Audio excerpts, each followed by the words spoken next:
Assalamualaikum warahmatullahi wabarakatuh. Perkenalkan nama saya Prima Trendy. Saya kelas 12 SOS 4. Nah, saya akan menjelaskan materi geografi saya.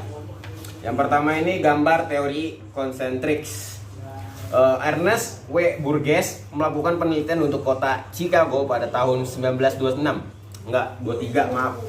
Hasil menunjukkan bahwa perkembangan kota Chicago membentuk sebuah pola penggunaan lahan yang konsentrik dengan fungsi yang berbeda-beda.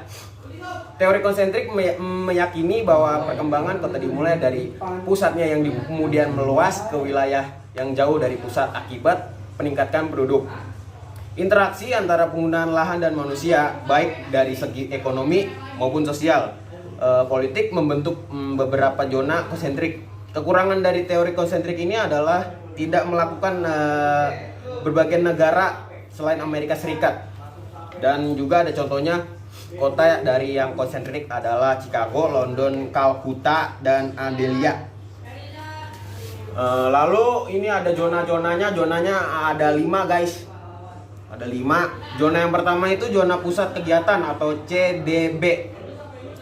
Ciri-cirinya itu inti kota, nilai harga jual atau sewa tanah tinggi, populasi untuk pemukiman sangat sedikit.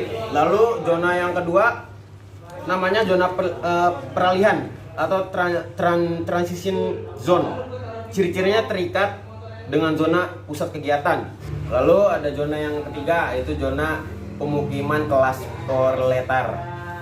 Ciri-cirinya kondisi pemukimannya lebih baik, umumnya rumah-rumah kecil atau rumah susun. Populasi penduduknya merupakan para pekerja dengan berpenghasilan kecil atau buruh. Lalu ada zona keempat, yaitu zona kelas menengah. Ciri-cirinya itu kayak pemukiman para pekerja dengan penghasilan menengah atau tinggi.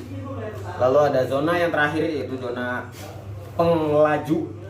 Ciri-cirinya penduduknya tinggal di pinggiran kota, tetapi pekerjaannya di kota, biaya transportasi relatif tinggi menuju CBD dibandingkan dengan zona lain.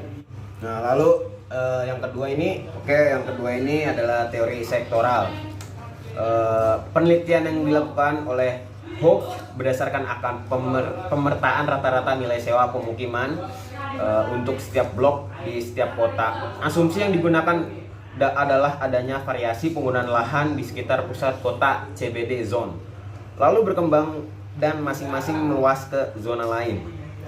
Pengelompokan penggunaan lahan kota menjulur seperti irisan kue tar dan bersifat lebih bebas. Lalu pada teori sektoral ini mempunyai asumsi diantaranya adalah daerah-daerah dengan harga jual atau sewa tinggi, dengan merupakan jalur-jalur yang memanjang dari pusat ke perbatasan kota. Lalu yang ketiga itu zona pusat sebagai daerah pusat kegiatan. Lalu ada susunan ruang kota teori sektoral. Yang pertama itu zona pertama atau pusat kota meliputi perkantoran, pembelanjaan dan lain-lain. Lalu yang kedua itu ada zona kedua atau daerah manufaktur, terdapat kawasan industri ringan dan perdagangan. Lalu ada zona yang ketiga itu permukiman kelas rendah, beberapa di dekat pusat kota dan kawasan parwisma atau tempat tinggal kaum buruh. Lalu zona yang keempat, pemukiman kelas menengah, berada agak jauh dari pusat kota atau sektor industri. Lalu zona yang terakhir, pemukiman kelas atas, terdapat kawasan adiwisma atau tempat tinggal kaum atas. Lalu yang ketiga, ini ada teori pusat kegiatan banyak.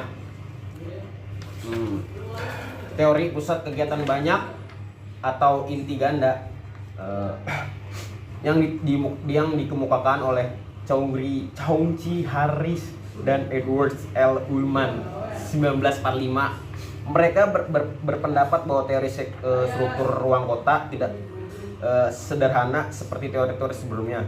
Teori inti ganda merupakan hasil dari pengamatan yang menunjukkan bahwa kegiatan kota besar, bahwa sebagai kota besar tidak tumbuh hanya dengan satu inti, melainkan ada beberapa inti yang terpisah. Inti-inti tersebut berkembang sesuai dengan penggunaan lahannya yang berfungsi dengan keuntungan ekonomi menjadi dengan dasar pertimbangan. Lalu terdapat asumsi pada teori inti ganda. Asumsi yang pertama itu faktor yang mempengaruhi pertumbuhan beberapa inti atau CPD dengan sebagai berikut. Perbedaan akan fasilitas yang dibutuhkan untuk kegiatan tertentu, misalnya kegiatan industri. Lalu yang selanjutnya, aktivitas yang berupa dapat dikelompokkan bersama untuk keuntungan ekonomi sehingga muncullah beberapa zona khusus untuk perekonomian. Lalu yang terakhir, aktivitas perekonomian dan nilai pendapat yang berbeda menyebabkan adanya pemisahan zona untuk tempat tinggal.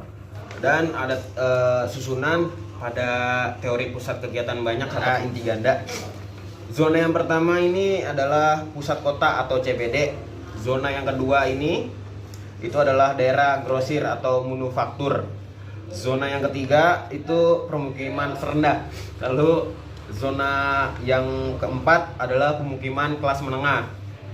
Lalu zona yang kelima daerah manufaktur atau berat. Lalu zona yang selanjutnya adalah daerah luar CBD. Lalu zona ke-8 itu pemukiman Suburban. Lalu zona yang terakhir itu ini nih, yang di luar sini nih adalah zona daerah industri Suburban, merupakan upak kota untuk kawasan industri. Baik, sekian dari presentasi yang bisa saya sampaikan atas materi geografi saya. Kurang lebihnya mohon maaf. Wassalamualaikum warahmatullahi wabarakatuh. Waalaikumsalam.